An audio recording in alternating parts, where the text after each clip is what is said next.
Matendo sura ya 3. Ukifika hapo sema amina. Amina. Tunasoma ambalo linasema huwezi kusamehewa dhambi kama hujui hili. Hutasamehewa dhambi kama hujui hili. Ni wangapi hapa ambao ni watakatifu hawana dhambi kabisa? Anasema tangu nizaliwe hata dhambi sijawahi kufanya mimi. Hebu wanyoshe mikono ni waone. Wanaosema sijawahi kabisa. Ise. Wangapi wanasema hata hapa nilipokuja nina mizigo yangu nasubiria saa ya kuikabidhi kwa mwenyewe. Kumbe wako wengi kabisa. Sasa sikiliza. Kuna mambo kadhaa ambayo ni muhimu katika swala la msamaha wa dhambi, na ndio maana nimeona kwamba katika wiki hii ambapo tunaanza juma letu la kuamshana kiroho, tutaongelea mengi sana, lakini kama hatutagusa namna ya kusafishwa maisha yetu ya kiroho, namna ya kupokea utakaso wa dhambi, tutakuwa tumefanya semina sawa na watu wengine, lakini sio uamsho wa kiroho. Kama umenielewa nipungie mkono. Ili uamsho wa kiroho uwe uamsho wa kiroho, lazima uwe na namna ambayo unamtoa mtu katika hatua moja ya kiroho kumpeleka hatua nyingine ya kiroho. Hapo ndipo tutakuwa tumefikia lengo la uamsho wa kiroho. Kama hatutafikia hapo, itakuwa tumeendesha semina sawa na watu wengine wanaweza kufanya, sawa na makampuni mengine ambayo yanaweza kuendesha semina, lakini hatujafikia lengo. Sasa sikiliza. Unaweza kuwa Mkristo huko ndani ya kanisa, inawezekana umebatizwa kabisa, na inawezekana unatubu dhambi zako kila wakati, lakini itakusikitisha sana utakapojikuta siku ya mwisho imefika na umewekwa kwenye kundi la watu ambao hawajawahi kusamehewa dhambi zao, na ndipo naenda kumuuliza Mungu. Huenda nakupa nafasi ya kumuuliza, anakuambia hebu nieleze vizuri Mungu, niambie sasa Mungu, nieleze. Mbona nilikuwa natubu kila wakati na nimekuta katika listi ya dhambi ambazo Mungu unadai kwamba sijatubia ni zile ambazo nakumbuka nilitubu. Kosa langu ni lipi? Kwa hiyo somo la leo ni somo ambalo linagusa kila mtu. Hakuna ambaye anaweza kulikwepa hili. Yaani hili somo la leo halina ubaguzi wa cheo. Nimesemaje? Ina maana linagusa mshiriki mpaka mchungaji. Kwa sababu mbele ya Mungu, nataka nikwambie hii uijue leo, mbele za Mungu hatusimami kwa vyeo vyetu, tunasimama kwa ubinadamu wetu. Naongea na watu wana binadamu. Yaani kwa lugha rahisi kabisa, mimi naye kuhubiria hapa sasa, unanitazama hivi na kuhubiri kabisa. Tukienda mbele za Mungu, sisimami kwa cheo changu, nasimama kwa ubinadamu wangu. Yaani Mungu ananiuliza maswali kama anavyokuuliza wewe. Usije ukasema tukifika pale Mungu ataanza kusema wachungaji wakae pembeni. Hakuna cha wachungaji wakae pembeni. Anasema binadamu wapange foleni, tunapanga wote. Mshike mkono jirani yako kidogo, mwambie imeze hivyo hivyo kama ilivyo.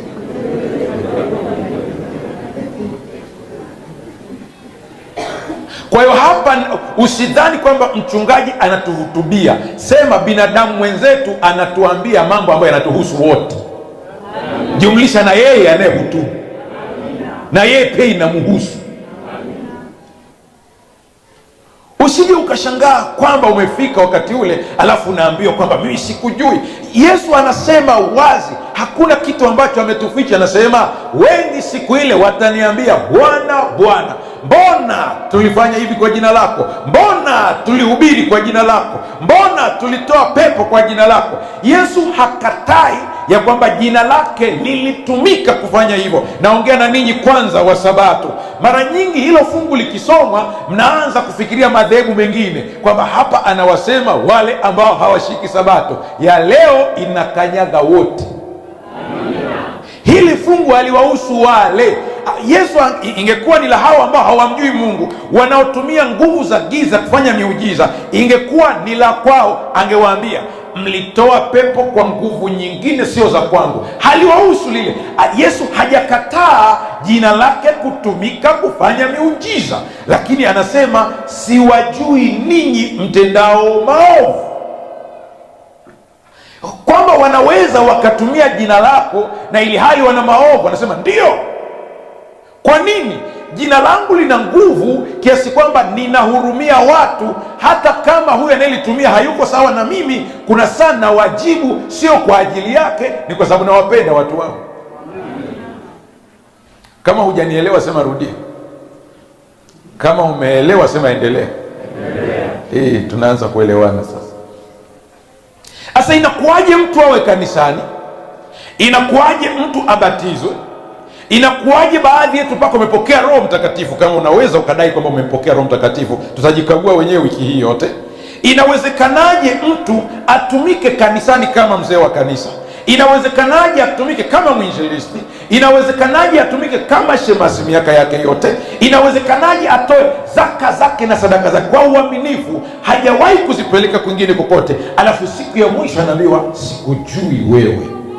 Kosa liko wapi? Kama ni meza ya Bwana alikuwa anakula, habari ya asubuhi. Kama ni habari ya kwenda kanisani alikuwa anakwenda vizuri. Leo hii Yesu anasimama kwa ujasiri wote, anamwambia sikujui wewe, wewe umetoka wapi? Anasema mimi nilikuwa nasali Mgololo kule. Sasa kanisa lipi? Anasema Mabaoni. Anasema kanisa la Mgololo, kanisa kuu. Anasema mbona katika listi ya watu ambao ninawafahamu ambao wanaingia mbinguni wewe haumo? Anasema lakini nilitoa zaka na sadaka. Anasema najua, naona kila tendo liwe jema au baya, lakini katika listi ya watu ambao wanaingia mbinguni mbona haumo? Anasema wakati nikiwa bado duniani, wakati bado nikiwa nafanya mambo yako Yesu, ni katika kazi yangu ya ushemasi, tuliwahi kumtembelea mtu mwenye pepo na tulikemea wakaondoka. Anasema ndio, lakini sikujui. Yesu, kweli kabisa, unanisahau Yesu? Sikujui wewe kabisa. Kosa liko wapi? Mungu atusaidie tuweze kuelewa. Haleluya, haleluya. Mungu atusaidie tuweze kuelewa kosa liko wapi. Hebu fumba macho yako kidogo. Yesu, hakuna awezaye kufasiri hili somo la leo usipomjalia. Hakuna awezaye kulielewa usipomjalia. Hivyo basi wale wote ambao wanasikiliza, pale ambapo shetani anazuia akili zao zisielewe, naomba zikafunguke sasa waweze kuelewa neno hili kwa utukufu wako. Gusa akili zangu, gusa hekima ya kibinadamu ikae pembeni, hekima yako ikatawale, ili nikawaelezee inavyotakiwa kuwa. Kwa jina lako Yesu tumeomba na kuamini, amen. Tunapoongelea msamaha wa dhambi kuna vitu viwili muhimu, lakini kama nilivyosema leo ninaongelea moja ambalo wengi wamekuwa wakilishindwa kulielewa na limesababisha dhambi zao zimeendelea kuwepo bila kufutwa na bila kupata msamaha, japokuwa wao wanaamini wamezitubu na zimeisha. Kwa hiyo nianze na ile la kwanza la muhimu ambalo tusije tukalisahau, ili nije niongelee lile ambalo limekuwa ni kizuizi kikubwa sana. Namba moja, ili dhambi ziweze kufutwa, dhambi ya aina yoyote, tumezoezeshwa na kuambiwa hili ambalo ni kweli kabisa, ni kutubu. Hiyo ndio kitu cha kwanza cha kawaida, tumezoea ya kwamba tutubu. Hata Yesu wakati anapoanza kuleta habari njema, na alianza Yohana Mbatizaji, alianza kuelezea habari hizi, lakini kauli kubwa ambayo ilikuwa inatumika ni kwamba tubuni, maana ufalme wa Mungu umefanya nini? Umekaribia. Toba ndiyo sehemu ya kwanza muhimu sana. Nini maana ya kutubu? Kutubu maana yake ni kugeuka. Haleluya. Kutubu maana yake ni nini? Ni kugeuka. Unaposikia mtu anakuambia tubu, maana yake geuka. Usije ukachanganya vitu viwili kati ya kutubu na kuungama. Kutubu na kuungama ni vitu viwili tofauti, japo ni vizuri vikakaa kwa ukaribu sana, kwa sababu kimoja kinamsindikiza mwingine. Kutubu maana yake ni kugeuka, kuungama maana yake ni kukiri. Kama umenielewa nipungie mkono. Ninapenda kufundisha zaidi kuliko kwenda kwa spidi, maana nikiongea kwa haraka haraka na wewe hujanielewa nitakuwa sijakusaidia. Kutubu manake ni kugeuka. Yaani kwa jinsi unavyoniona ninavyotembea namna hii, nikisikia sauti kiniambia tubu, manake geuka. Kwa hiyo anapomwambia tubuni kwa sababu ufalme wa Mungu umekaribia, anawaambia geukeni. Ulikuwa unaelekea upande mwingine, geuka, angalia upande ambao nimekuita, geuka. Toba, nisikilize hapa vizuri, toba ni karama ya Roho Mtakatifu, haitokani na nguvu zetu wenyewe. Kwa ukijikuta umetubu, usijisifie, ni karama ya Roho Mtakatifu. Haleluya. Tuna shida binadamu tunapoona kuna hatua fulani ya kiroho tumeifanya, tuna tabu ya kujiinua sisi. Ukiona unaimba vizuri, una tabu ya kujiinua. Ukiona umekuwa shemasi nzuri, una tabu ya kujiinua. Na hasa ikitokea hujachaguliwa kuwa shemasi, tuko sawa sawa wamechaguliwa wengine, ni rahisi kuona sehemu labda hawafanyi vizuri. Lakini yote tunayofanya mazuri ni karama ya Mungu, ni zawadi tumepewa. Kwenye kitabu cha Matendo sura ya 3 fungu la 19 ambao nimekuambia uweze kufungua pale, ili twende vizuri nikupe ushauri, andika, utasoma vizuri baadaye. Anasema hivi: tubuni basi mrejee, ili dhambi zenu zifutwe, zipate kuja nyakati za kuburudishwa kwa kuwako kwake Bwana. Nimesema hili ni la kawaida. Mahubiri yakifanyika mara nyingi tunaambia watu tubuni, geukeni. Tumelizoea sana. Waraka wa kwanza wa Yohana sura ya 1 fungu la 9 anasema, tukiziungama dhambi zetu, yeye ni mwaminifu na wa haki, hata atuondolee dhambi zetu na kutusafisha na udhalimu wa namna gani?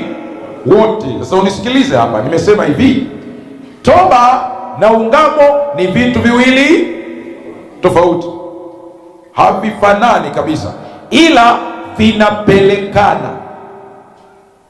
Nitumie mfano gani? Ni sawa na ugali na mboga. Habari ya asubuhi. Nimesema ugali na nini? Na mboga. Ugali na mboga vinapelekana. Unaweza kuwa na ugali mzuri, hauna maanani, tunahitaji yale mabunyebunye hayo, lakini ukawa na mboga mbaya. Sasa kuna watu wanajua kutubu lakini hawajui kuungama. Kumbuka nimesema wala hiki sio kizuizi ninachokiongelea, nitakiongelea baadaye kingine ambacho kinafuata, ila nitamani siende kule kabla sijakwambia hii. Kutubu ni kugeuka, kuungama ni kukiri. Unapoenda mbele za Mungu kwa ajili ya kuhitaji msamaha wa dhambi, unamwambia Mungu, nilikuwa ninaelekea upande huu wa dhambi, nimeamua kugeuka na kuelekea upande wa haki.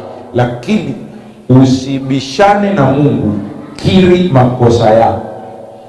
Haleluya. Sasa hapa unisikilize, mtoto wa Mungu uliyeko hapa, unapopiga magoti kwa ajili ya kuhitaji msamaha wa dhambi, acha kuzunguka na kupiga story. Mungu, nilikosa hili kwa sababu nilizidiwa. Yaani niliiba kwa sababu nilikosa chakula, nikawa na watoto watakufa. Usijitetee. Yaani rahisi namna hiyo. Unapokuwa mbele za Mungu, mwambie katika wezi na mimi nipo. Haleluya. Katika waongo na mimi nimo, ili akusamehe. Haleluya. Nampenda sana Paulo. Ni kati ya watu ambao walikuwa wanajua kutubu vizuri na kuungama. Tutamwangalia Daudi wiki hii. Ni moja kati ya watu ambao walikuwa wanajua kutubu na kuungama. Hebu tukumbushane kidogo. Katika wenye dhambi, twende. Turudie sehemu ya kwanza. Katika wenye dhambi ndimi mkuu wao, ila Yesu akaja dhambi alikufa, akamimina damu ni upate uzima. Ishia. Paulo anasema kama kuna vigogo wa dhambi, kama kuna mabosi wa dhambi, anasema bosi wao ni nani? Wewe unaweza ukasema hivi hapa tu, ikatokea hapa ukaambiwa wewe una dhambi nyingi sana, ulizie sawa.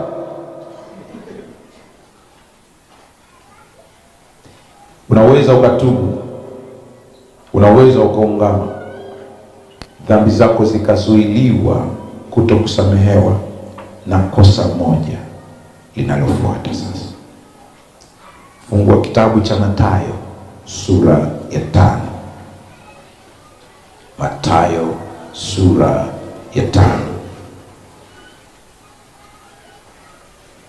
fungu la 7. Ukifika hapo sema amina. Kama hujafika sema nisubiri.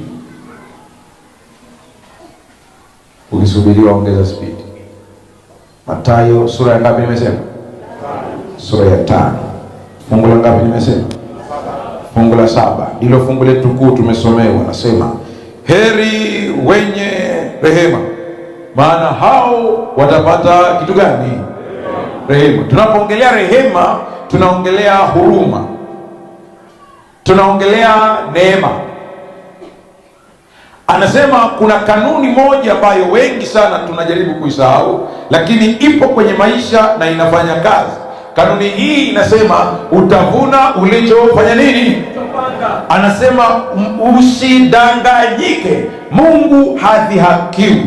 Chochote anachokipanda mtu ndicho atafanya nini?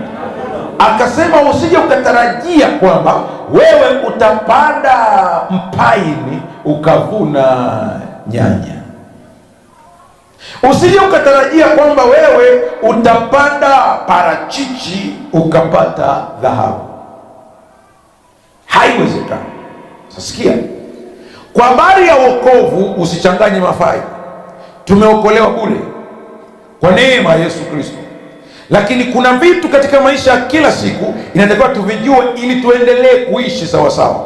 Kuna sheria za asili ambazo hizi zimeenda na kuwa pia sheria za kiroho bila sisi kuelewa.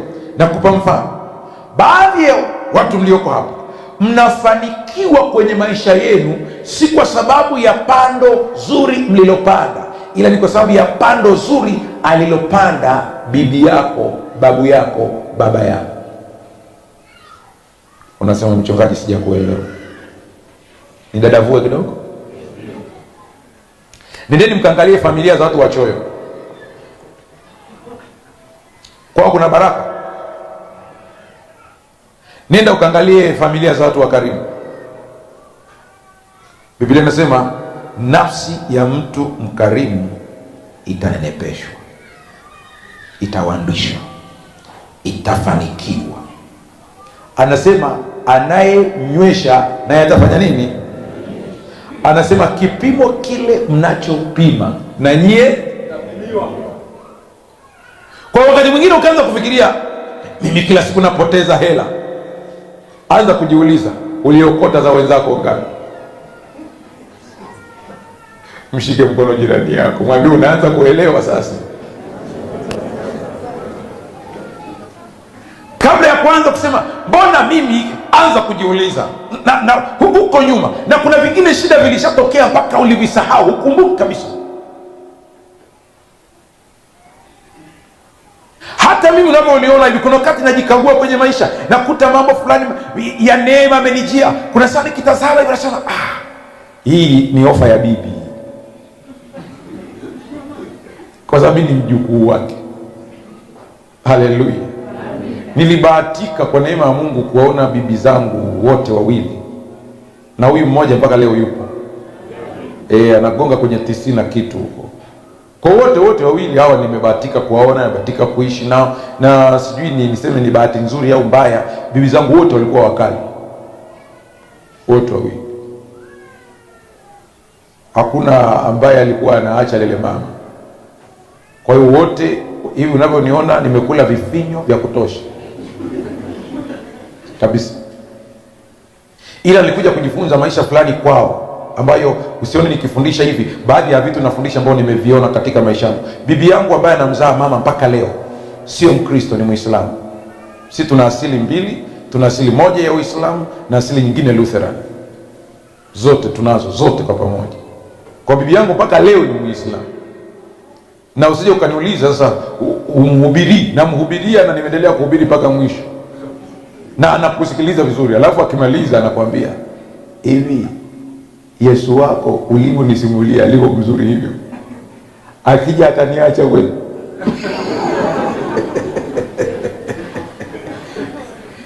Sasa mnaishi hapo kwenye mazungumzo, akamwambia wewe niache tu, mimi najua hawezi kuniacha. Sera yao ilikuwa ni hivi. Tukiwa wadogo tulikuwa tunaona hivi, tunakula chakula. Nimeona mazingira ya huku niliko na kule kwetu yanafanana kabisa. Yaani vitu vingi nimeviona. Yaani nimefika huko nikafikiri niko kule mlimani kabisa. Kila kitu kiko sawa. Sasa tumekuzwa na hawa bibi zetu, nimeishi na bibi wote wawili, tunaenda kwa tembelea. Tumekuzwa mazingira ya kuchemsha mihogo, kuchemsha viazi vitamu. Na huku ni hivyo tumekuzwa mazingira ya kuchemsha, kuna kitu fulani hivi nakosa jina lake vizuri, lakini nikiwaelezea mtaniambia jina lake lilivyo. Ni aina fulani ya kama magimbi, lakini yanaota kwenye mazingira ya magimbi vile vile, lakini sio magimbi. Yenyewe ni meupe ndani. Wakati magimbi yanakuwa na nyuzi, yenyewe vinakuwa hayana nyuzi zile. Yanapenda sana maeneo yenye maji mengi. Na huko pia yapo. Lakini sura yake ni kama magimbi, jani lake ni kama la magimbi kabisa. Ila kule ndani sio magimbi. Na kama ukichemsha vibaya, kama umepata ambao haliko vizuri, linaweza kukereketa kwenye. Mmeshalifahamu? Yanaitwaje? Ongea vizuri bwana, wewe tutaelewana lugha wewe. Mnayaita? Nyalombo likiwa moja au yote? Yote nyalombo. Nafikiri nyie ni Wapare mliohamia huko. Si tunaita maombo. Kwa hiyo ni kitu kile tu. Asa yale unakuta yamechemshwa usiku. Asubuhi limo mnakunywa na chai kama chai, na chai nayo iongelea sio chai ya sukari. Bibi yangu hajui sukari kabisa. Yeye ilikuwa ni miwa, mnatwanga, mnakamua, tusonge mbele na maisha. Sasa mkila siku zote unakuta kwenye chungu chake kuna kile ambacho amewatengea mnakula, lakini kuna nyingine imefichwa. Kila wakati ukimuuliza kwa nini inafichwa hii, anakwambia anaweza kuja mgeni saa. Una miadi na mgeni? Hapana, lakini anaweza akaja. Asipokuja ndipo mtakula nyie. Ndio maisha hayo. Kwa hiyo simshangai hata Mungu akipa miaka 90 na kitu na bado ana nguvu. Sishangai. Sikia, mtu asikudanganye. Naomba ili kae kwenye akili yako. Ukiwatendea watu mabaya yatarudi.